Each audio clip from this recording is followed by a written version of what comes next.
Dokumenter bisa menjadi media edukasi dan informasi, di mana dokumenter ini menyajikan fakta dan realitas hingga menjadi sumber pengetahuan dapat dipercaya. Kemudian poin penting selanjutnya.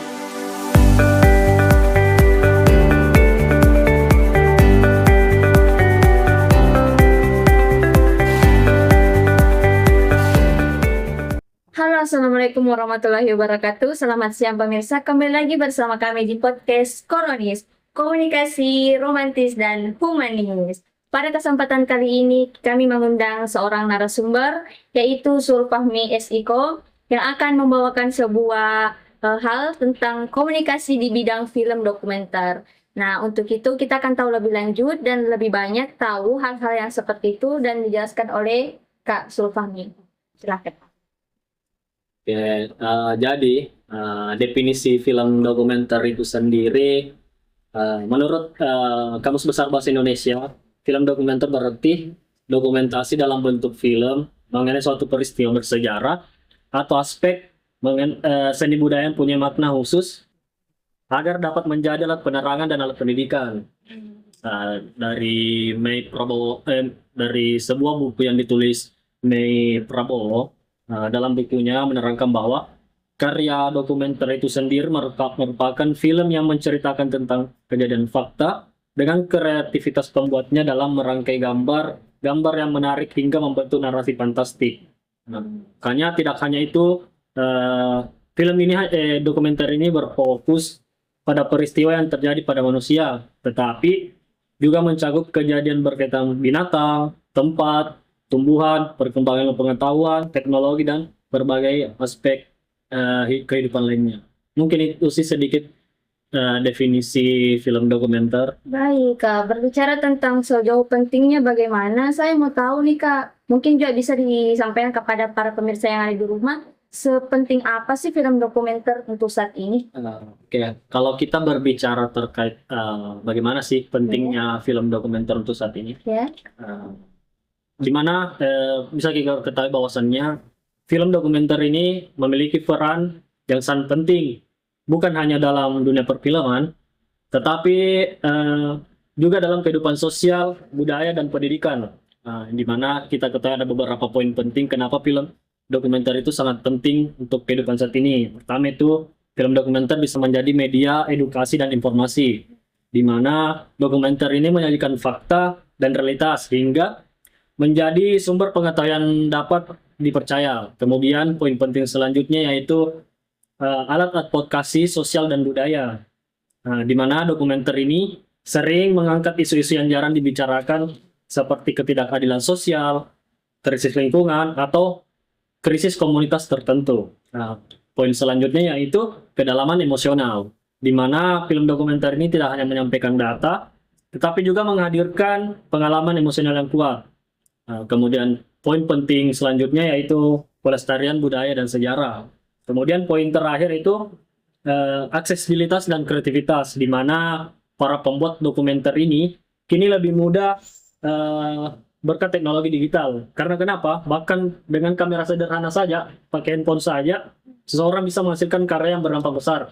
Jadi secara sederhana, dokumenter adalah jembatan antara fakta dan perasaan, antara pengetahuan, kesadaran sosial.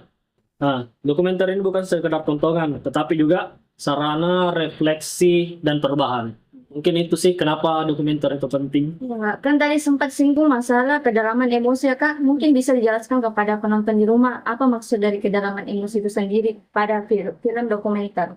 Jika kita membahas kedalaman emosional, di mana dokumenter ini kan menyajikan seperti definisi yang saya jelaskan tadi, di mana dokumenter ini kan film yang menyajikan fakta yang faktual. Karena kenapa? Jika dokumenter ini kan tidak hanya menyampaikan data, tetapi juga menghadirkan pengalaman emosional yang kuat. Mungkin begitu sih untuk kedalaman emosional yang disampaikan pada film dokumenter itu. Berbicara soal itu, Kak, berarti untuk prosesnya itu sendiri pakai proses yang signifikan atau ada cara-cara tertentunya? Mungkin bisa dijelaskan bagaimana proses pembuatannya atau proses penangkapan gambarnya, Kak, bagaimana? Ya. Kalau kita berbicara secara umum, proses pembuatan kan ada melalui pembuatan film kan atau pembuatan konten lainnya kan ada melalui 4 tahapan. Nah, tahapan Boleh dijelaskan Kak?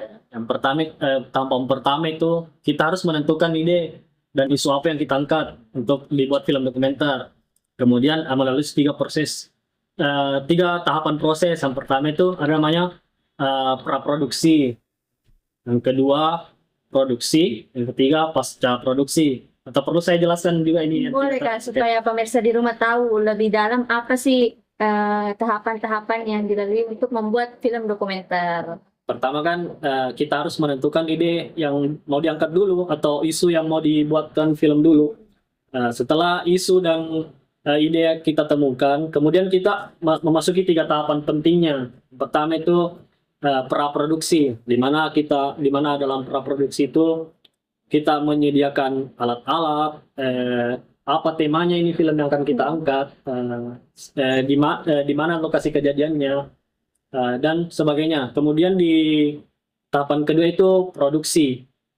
Di produksi itu kita sudah produksi, kita terjun ke lapangan langsung untuk menangkap gambar ini, gambar sinapa, sesuai tema yang akan kita buat di film dokumenter itu. Kemudian tahapan terakhir, tahapan paling final, yaitu pasca produksi, di mana itu sudah melalui tahap editing, revisi naskah, atau perlu ada pengambilan gambar tambahan, kemudian sampai di proses final yaitu penguploadan di kanal YouTube atau di kanal lainnya. Mungkin begitu sih proses secara umum, secara proses pembuatan film dokumenter. Kalau boleh tahu kan mungkin Kak Fahmi pernah buat film, salah satu film dokumenter. Apa sih film yang paling sulit atau paling relevan yang paling sering Kakak buat?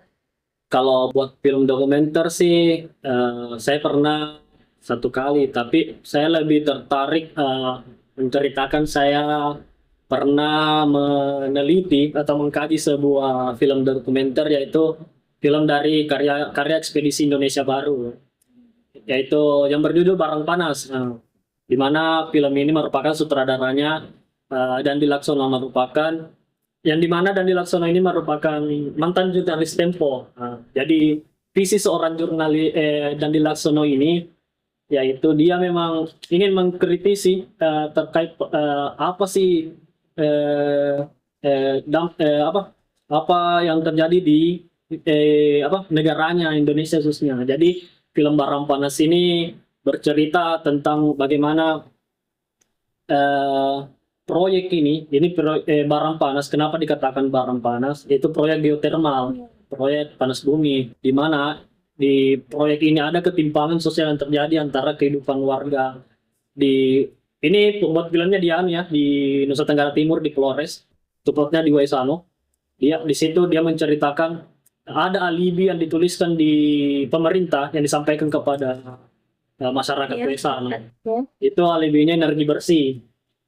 Padahal ini kan berpengaruh buruk sebenarnya di film itu menjadi, makanya dan di Laksono ini dengan empat timnya dia melakukan perjalanan selama 200, saya kurang tahu tepatnya berapa, 200 sekian di 26 provinsi. Lama juga ya Kak untuk proses film itu. Ya, kalau dokumenter, makanya kita harus di dalam dokumenter tadi seperti definisi yang saya ceritakan, di mana dokumenter ini menyajikan sebuah fakta. Jadi kita tidak boleh buat-buat. Karena dokumenter ini merupakan sebuah karya jurnalistik juga sih. Dia memang masuk di komunikasi ya Kak, khususnya di komunikasi. Baik, untuk itu Kak, karena tadi tempat bahas tentang fakta, saya mau tanya, dan mungkin pemirsa di rumah juga harus tahu dan mungkin mau tahu bagaimana sih sebenarnya urgensinya itu film dokumenter Kak bagi kehidupan sekarang. Kalau berbicara urgensi sih, saya lebih dapat untuk membicarakan bagaimana pentingnya bagaimana urgensi komposisi dalam pengambilan gambar pada film dokumenter. Boleh Kak, boleh. Di mana kita ketahui bahwasannya urgensi komposisi dalam film dokumenter sangatlah krusial, yang dimana ia berfungsi sebagai pilar utama dalam menyusun cerita visual yang kuat dan bermakna. Dimana juga komposisi ini bukan sekadar tentang estetika, melainkan cara strategis untuk menempatkan objek agar tampak menarik, menonjol, dan secara efektif mendukung alur cerita yang disampaikan. Ada juga poin penting sih kenapa komposisi ini penting dalam film dokumenter. Mungkin boleh dijelaskan Kak supaya para pemirsa lebih tahu. Saya sebutkan saja ya, Ya, poin boleh. pentingnya. Ada beberapa poin penting kenapa komposisi ini paling urgen di film dokumenter. Yang pertama itu komposisi menjadi sebuah penyampaian pesan yang efektif. Nah, yang kedua, di mana komposisi ini bisa membangun fokus dan makna dalam film.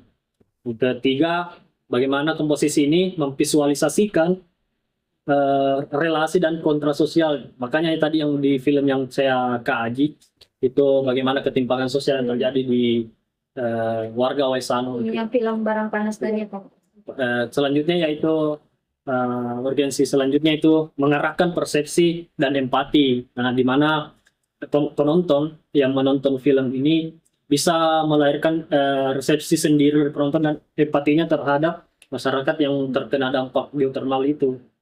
Dan urgensi terakhir yaitu memberikan dimensi pada gambar, di mana pada sinematografi kan komposisi sangat penting. Bukan hanya sinematografi sih, tapi di fotografi juga ini komposisi sangatlah penting. Jadi secara sederhana, secara keseluruhan, komposisi dalam film dokumenter itu mengubah kejadian yang terlihat biasa menjadi istimewa dalam dan syarat makna. Nah, fungsi lainnya itu sebagai instrumen narasi yang kuat untuk membangun pesan sosial. Mungkin itu sih urgensi komposisi dalam film dokumenter. Oke, terima kasih untuk Kak Sulfahmi yang telah membawakan materi tentang komunikasi film dokumenter. Oke, untuk terakhir Kak, untuk tadi yang dibawakan materi oleh Kak Fahmi tentang apa itu sih film dokumenter, seberapa penting dan sejauh mana proses pembuatan dan urgensinya di dunia saat ini. Mungkin Kak Fahmi mau menyampaikan sedikit harapannya terkait film dokumenter di masa depan. Harapan saya ke depannya kita harus melestarikan film dokumenter karena kenapa? Film dokumenter ini merupakan sebuah karya jurnalistik, sebuah karya menyajikan fakta. Jadi kita harus